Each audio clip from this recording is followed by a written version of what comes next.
Hello dear students, here I am discussing the concept of unemployment from class 9th economics chapter people as a resource.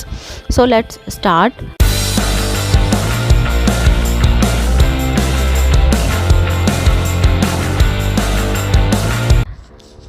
सबसे पहले हम discuss करेंगे कि who is unemployed. Unemployed किसे कहा जाता है? एम्प्लॉयमेंट मीन्स रोज़गार या कामकाज, और जिस व्यक्ति के पास काम नहीं होगा वो बेरोज़गार कहलाएगा, अनएम्प्लॉयड कहलाएगा। तो आपको याद होगा कि इसी चैप्टर के प्रीवियस पार्ट्स में हमने सकल और विलास की स्टोरी डिस्कस की थी एज एन एग्जाम्पल, जिसमें हमने बताया था कि जो सकल की मदर थी, she looked after the domestic course and children. वो अपने घर के कामकाज करती थी, अपने बच्चों की देखभाल करती थी, और उनके जो फादर थे वो खेतों में काम करते थे। सकल के भाई बहन भी थे जो अपना टाइम खेलने कूदने में बिताते थे। तो can you call suckles mother और ब्रदर सिस्टर अनएम्प्लॉयड? तो क्या आप सकल की मदर और उसके ब्रदर सिस्टर को अनएम्प्लॉयड कहेंगे? तो यहाँ हम देखेंगे कि अनएम्प्लॉयमेंट होता क्या है और किसे अनएम्प्लॉयड कहा जाता है।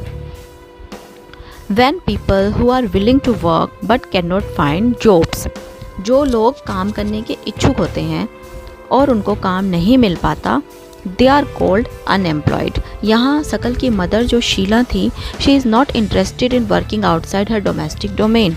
वो अपने घर के कामकाज से बाहर निकलकर आउटसाइड काम करना नहीं चाहती थी। वो वही काम करना चाहती थी जो वो कर रही थी, अपने घर की लुक आफ्टर करना, अपने बच्चों की लुक आफ्टर करना। तो उनको अनएम्प्लॉयड नहीं कहा जाएगा। अनएम्प्लॉयड वो लोग होते हैं जो काम करना चाहते हैं बट उनको काम नहीं मिल पाता। Unemployment is said to exist when people who are willing to work at the going wages cannot find jobs. तो इसलिए सकल की मदर को हम अनएम्प्लॉयड नहीं कह सकते हैं because she is not willing to work outside. इसी तरह जो सकल के भाई बहन थे वो इतने छोटे थे कि उनको कामकाजी पॉपुलेशन में इंक्लूड नहीं किया जा सकता। The workforce population includes people from 15 to 59 years. वो लोग जो 15 ईयर्स से लेकर 59 ईयर्स के बीच फॉल करते हैं वो वर्कफोर्स पॉपुलेशन में आते हैं। 15 ईयर्स से छोटे अगर लोग हैं तो वो कामकाजी पॉपुलेशन में इंक्लूड नहीं किए जा सकते। जो सकल के भाई बहन थे वो छोटे थे तो वो वर्कफोर्स पॉपुलेशन में नहीं आते, तो इसलिए उनको भी अनएम्प्लॉयड नहीं कहा जा सकता। अनएम्प्लॉयमेंट का जो नेचर होता है वो रूरल एरिया और अर्बन एरिया दोनों में अलग अलग होता है। The nature of unemployment differs in rural and urban areas. In case of India we have unemployment in rural and urban areas. हमारे यहाँ रूरल एरिया यानी ग्रामीण क्षेत्रों में और अर्बन एरिया शहरी क्षेत्रों में दोनों में अनएम्प्लॉयमेंट मिलती है, बेरोज़गारी मिलती है, और दोनों प्रकार की बेरोज़गारी के नेचर में डिफरेंस है। तो अब टाइप्स ऑफ अनएम्प्लॉयमेंट।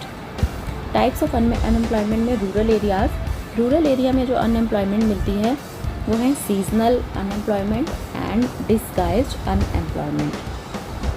और अर्बन एरिया में जो अनएम्प्लॉयमेंट है वो है educated unemployment. Okay, rural areas seasonal unemployment and disguised unemployment, and in urban areas there is educated unemployment.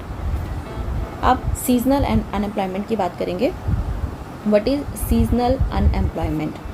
When people are not able to find jobs during some months of the year is known as seasonal unemployment. Seasonal unemployment means मौसमी बेरोज़गारी, जो मौसम के according होती है।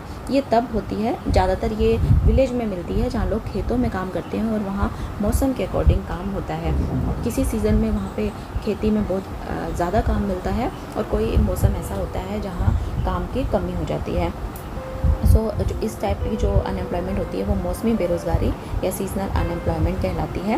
It happens when people are not able to find jobs during some months of the year. तो जो agriculture पे डिपेंडेंट होते हैं लोग, जहाँ एग्रीकल्चर का काम ज़्यादा होता है, यूजुअली वो इस टाइप की प्रॉब्लम को फेस करते हैं। कुछ सीज़न वहाँ बहुत बिजी होते हैं जब सोइंग का काम, हार्वेस्टिंग का काम या वीडिंग थ्रैशिंग का काम चलता है, लेकिन कुछ मंथ्स ऐसे होते हैं जहाँ एग्रीकल्चर पे डिपेंडेंट लोगों के काम करने के लिए ज़्यादा काम नहीं होता है।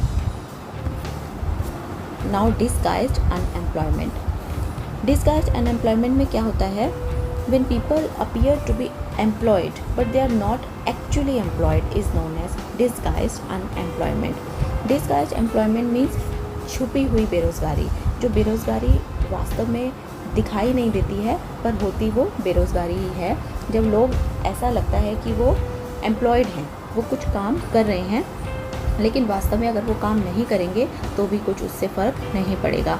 जैसे अब किसी एग्रीकल्चर की बात है, ये ज़्यादातर ये वाली बेरोज़गारी भी जो है वो एग्रीकल्चरल एरियाज़ में मिलती है, जहाँ लोग खेती का काम करते हैं और बहुत सारे एक घर में फैमिली मेम्बर्स हैं, वो सब एग्रीकल्चर एक्टिविटीज़ में लगे होते हैं। सब लोग 8 पीपल हैं, एक फैमिली में 8 मेंबर हैं, सभी इंगेज हैं एग्रीकल्चरल एक्टिविटीज़ में, जहाँ ओनली 5 लोगों के से काम चल सकता है। लेकिन क्योंकि वो घर में 8 मेंबर्स हैं तो आठों के आठों वो खेती में वो काम करने लगते हैं। जबकि 5 मेंबर से काम चल सकता है तो वो 3 मेंबर जो हैं वो एक्स्ट्रा हैं जो वहाँ पर काम कर रहे हैं। वो 3 मेंबर अगर खेती का काम ना करके कुछ और काम करें तो उनकी एक्स्ट्रा इनकम हो सकती है, और उनके वहाँ एग्रीकल्चर वर्क ना करने से एग्रीकल्चर काम पर कोई इफ़ेक्ट भी नहीं पड़ता है। तो these 3 people work in the same plot as the other, वो दूसरों की तरह उसी प्लॉट पर उसी एग्रीकल्चर फील्ड में काम कर रहे हैं, जबकि वो एक्स्ट्रा हैं और उनका कंट्रीब्यूशन उसमें कुछ भी नहीं होता। वो काम करते हुए दिखते हैं, ऐसा लगता है कि वो भी एम्प्लॉयड हैं, काम कर रहे हैं, लेकिन उनका कंट्रीब्यूशन वहाँ पर नहीं होता है। और अगर ये 5 लोगों से वो काम चल सकता है और ये 3 एक्स्ट्रा लोग अगर कुछ और काम जाकर करें तो वो एक्स्ट्रा इनकम अर्न कर सकते हैं। इफ़ 3 पीपल आर रिमूव्ड, अगर वो 3 लोगों को खेत से हटा दिया जाए, so the productivity of the field will not decline, तो भी खेत की जो प्रोडक्टिविटी है उस पर कोई असर नहीं पड़ेगा। The field requires the service of 5 people, खेत में सिर्फ 5 लोगों की ही ज़रूरत है। And the 3 extra people are disguised unemployed, और वो जो 3 एक्स्ट्रा लोग हैं वो डिसगाइज्ड अनएम्प्लॉयड हैं। So when people appear to be employed but they are not actually employed, employed वो नज़र आते हैं बट एक्चुअली वो एम्प्लॉयड नहीं होते हैं। It is known as disguised unemployment. I hope आपको seasonal unemployment and disguised unemployment clear होंगे। अब हम अर्बन एरियाज़ की बात करेंगे। अर्बन एरियाज़ में जो एम्प्लॉयमेंट होती है वो एजुकेटेड अनएम्प्लॉयमेंट होती है, क्योंकि अर्बन एरियाज़ में मोस्टली लोग एजुकेटेड होते हैं, दे आर एजुकेटेड पीपल, और उनको अगर काम नहीं मिल पाता है तो वहाँ ज़्यादातर पाई जाने वाली जो बेरोज़गारी है वो एजुकेटेड अनएम्प्लॉयमेंट या शिक्षित बेरोज़गारी है। तो अर्बन एरियाज़ में एजुकेटेड अनएम्प्लॉयमेंट बहुत ही कॉमन टाइप ऑफ अनएम्प्लॉयमेंट है। Many youths with matriculation, graduation and post graduation degrees are not able to find job. बहुत सारे ऐसे यंग पीपल हैं अर्बन एरियाज़ में जिन्होंने शिक्षा हासिल की है, काफ़ी पढ़े लिखे हैं, डिग्री हासिल की है, लेकिन उनको काम नहीं मिल पाता है। तो ये एजुकेटेड अनएम्प्लॉयमेंट है जो अर्बन एरियाज़ में बहुत कॉमन है। There is unemployment among technically qualified person on one hand, while there is a dearth of technical skills required for economic growth. तो अनएम्प्लॉयमेंट बहुत सारे लोग ऐसे हैं जो टेक्निकली क्वालिफाइड हैं, वो उनको जॉब नहीं मिलता है। तो और दूसरी तरफ टेक्निकल स्किल्स की बहुत ज़्यादा ज़रूरत है और वो नहीं मिल पाने की वजह से हमारे इकोनॉमिक जो ग्रोथ है उसमें रुकावट आती है। So educated unemployment is common in urban areas. Many educated youths are not able to find jobs. अब हम बात करेंगे इफ़ेक्ट्स ऑफ अनएम्प्लॉयमेंट की। अगर अनएम्प्लॉयमेंट है, देश में बेरोज़गारी है, तो इसके क्या प्रभाव पड़ते हैं। Unemployment leads to wastage of man power resource. बहुत सारे लोग हैं, ह्यूमन रिसोर्स हैं, जो अच्छे ह्यूमन रिसोर्स साबित हो सकते हैं अगर उनका अच्छे से यूज़ किया जाए, बट उनको काम नहीं मिल पाने की वजह से हमारी एक बहुत ही इम्पोर्टेंट मैन पावर रिसोर्स की वेस्टेज हो जाती है। People turn into a liability. वो लोग जो हमारे देश के लिए एसेट साबित हो सकते थे वो डिपेंडेंट बन जाते हैं और एक लाइबिलिटी बन जाते हैं। People who are an asset for the economy turn into a liability. Next, feeling of hopelessness. जब लोगों को काम नहीं मिल पाता और वो काम करना चाहते हैं तो उनके अंदर एक होपलेसनेस की फीलिंग आ जाती है, वो डिप्रेशन में चले जाते हैं, डिप्रेस हो जाते हैं। तो there is a feeling of hopelessness and disappear among the youth. बहुत सारे लोगों में, यंग पीपल में होपलेसनेस की फीलिंग आ जाती है। Not enough money to support their family, लोगों के पास इतना पैसा नहीं होता है, इतनी मनी नहीं होती है कि वो अपनी फैमिली को सपोर्ट कर सकें, क्योंकि वो काम करना चाहते हैं, उनको काम नहीं मिल पाता, इसलिए वो इतना अर्न नहीं कर पाते कि वो अपनी फैमिली को सपोर्ट कर सकें। इंक्रीज़ इकोनॉमिक ओवरलोड, तो unemployment tends to increase economic overload, क्योंकि बहुत सारे लोग जो अनएम्प्लॉयड हैं वो वर्किंग पॉपुलेशन के ऊपर डिपेंड हो जाते हैं और उनकी डिपेंडेंसी इंक्रीज़ होती है और इकोनॉमिक पर, हमारी इकोनॉमी पर बर्डन पड़ता है, वो ओवरलोडेड हो जाती है। Quality of life is adversely affected, इसी के साथ क्वालिटी ऑफ लाइफ भी इस इंडिविजुअल की भी और सोसाइटी की भी एडवर्सली इफेक्ट होती है, उस पर भी प्रतिकूल प्रभाव पड़ता है। When a family has to live on a bare subsistence level, there is a general decline in the health status and rising withdrawal from the school system. जब लोगों के पास इतना पैसा नहीं होता है कि वो अपनी फैमिली को अच्छे से सपोर्ट कर सकें और उनको जितना मिलता है उसी में ही गुजारा करना पड़ता है, मिनिमम रिक्वायरमेंट को पूरा करते हैं वो, तो उनकी हेल्थ स्टेटस में भी डिक्लाइन आता है, उनकी हेल्थ भी अच्छी, हेल्थ फैसिलिटी वो नहीं अवेल कर पाते हैं और स्कूल सिस्टम से भी उनका विड्रॉल हो जाता है, ड्रॉप आउट के केसेस बढ़ जाते हैं, तो क्वालिटी ऑफ लाइफ भी एडवर्सली इफेक्ट होती है। These are the effects of unemployment. Unemployment leads to wastage of man power resource, people turn into a liability, feeling of hopelessness, not enough money to support their family, increase economic overload, quality of life is adversely affected. Now employment scenario in 3 sectors, जैसा कि हमने बात की थी कि हमारे यहाँ 3 economy sector हैं, primary, secondary and tertiary sector. तो यहाँ जो एम्प्लॉयमेंट सिनेरियो है इन तीनों सेक्टर्स में वो कैसा है। एम्प्लॉयमेंट स्ट्रक्चर जो है प्राइमरी सेक्टर में सेल्फ एम्प्लॉयमेंट होता है, क्योंकि वहाँ लोग एग्रीकल्चर फील्ड में काम करते हैं, पूरी फैमिली एक फील्ड में कंट्रीब्यूट कर रही होती है, जबकि सबकी वहाँ ज़रूरत नहीं होती है, तो वहाँ डिस्गाइज अनएम्प्लॉयमेंट ज़्यादा पाई जाती है एग्रीकल्चर सेक्टर में। तो agriculture is the most labour absorbing sector of the economy, हमारी इकनॉमी का जो सबसे ज़्यादा लेबर एब्जॉर्बिंग सेक्टर है वो एग्रीकल्चर सेक्टर है, जहाँ बहुत ज़्यादा श्रम की ज़रूरत पड़ती है। Now there has been a decline in the dependence of population on agriculture, अब आज के समय में यहाँ लोग एग्रीकल्चर पर कम डिपेंडेंट हैं, इसमें बहुत कमी आई है, क्योंकि डिस्गाइज अनएम्प्लॉयमेंट होने की वजह से एग्रीकल्चर एरिया में, जैसा कि हमने पहले डिस्कस किया था, बहुत सरप्लस लेबर हो जाती है और वो जो सरप्लस लेबर है एग्रीकल्चर में वो मूव करती है या तो सेकेंडरी सेक्टर की तरफ या टेरिशरी सेक्टर की तरफ। Surplus labour in agriculture has move to either secondary और टेरिशरी सेक्टर, तो एग्रीकल्चर यानी कि प्राइमरी सेक्टर में एम्प्लॉयमेंट कम होकर सेकेंडरी सेक्टर और टेरिशरी सेक्टर में ज़्यादा बढ़ रहा है। सेकेंडरी सेक्टर में मैन्युफैक्चरिंग का वर्क होता है, in secondary sector small scale manufacturing is most labour absorbing, तो जो स्मॉल स्केल मैन्युफैक्चरिंग है ज़्यादा यहाँ पर लेबर एब्जॉर्बिंग है। और टेरिशरी सेक्टर में बहुत सारी नई नई एक्टिविटीज़ इमर्ज हो रही हैं। In tertiary sector various new activities are appearing like biotechnology, information technology, ये सर्विस सेक्टर है। अब टेरिशरी सेक्टर में बहुत सारी नई नई एक्टिविटीज़ भी आई हैं, जैसे information technology, biotechnology and so on.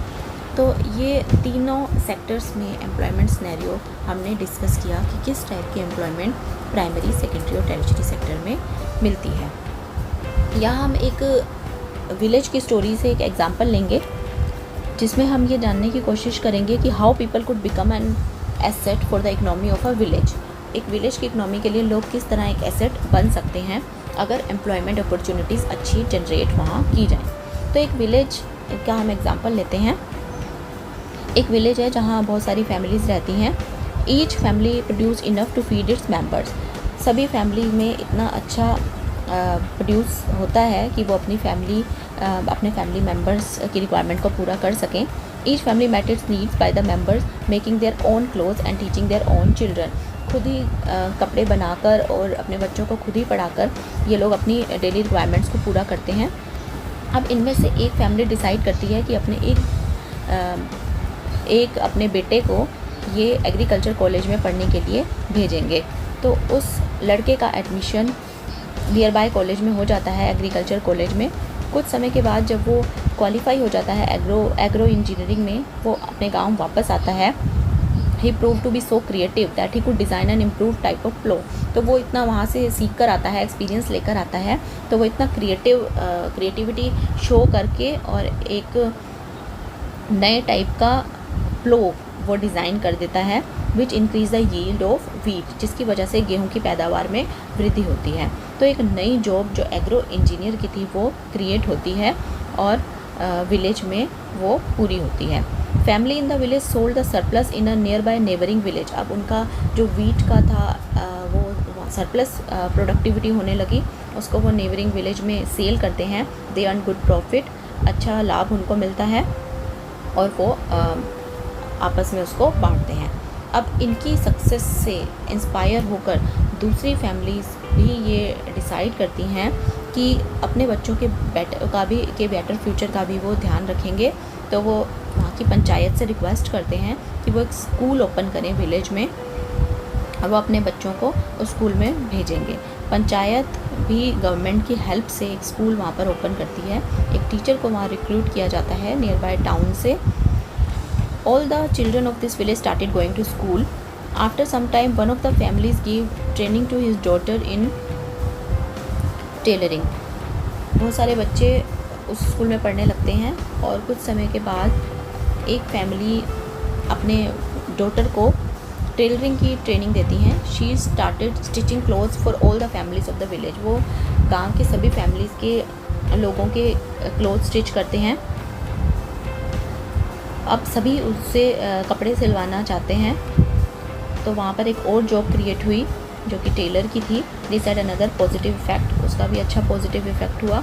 The time of the farmers in going far for buying clothes was saved. अब फार्मर जो बाहर दूसरी जगह जाते थे कपड़े लेने के लिए, उनका टाइम भी बचने लगा और जो फार्मर थे वो ज़्यादा टाइम अपने फील्ड में बिताने लगे और उनका जो यील्ड था, उनकी जो पैदावार थी, उनकी जो उपज थी वो बढ़ गई, इंक्रीज़ हो गई।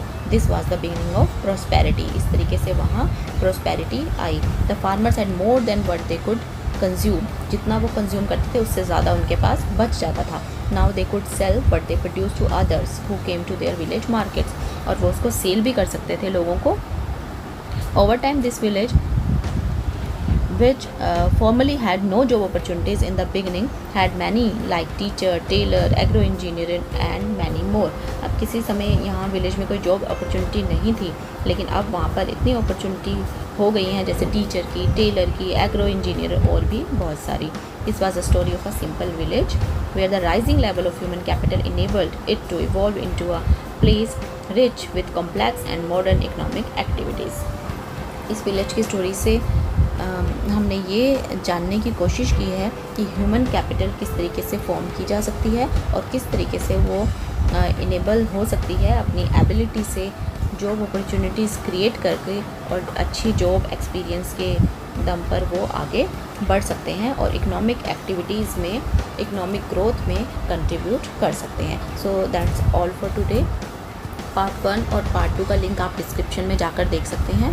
अगर आपको पार्ट 3 पसंद आया हो तो आप इसको लाइक करें और सब्सक्राइब करें। Thank you so much.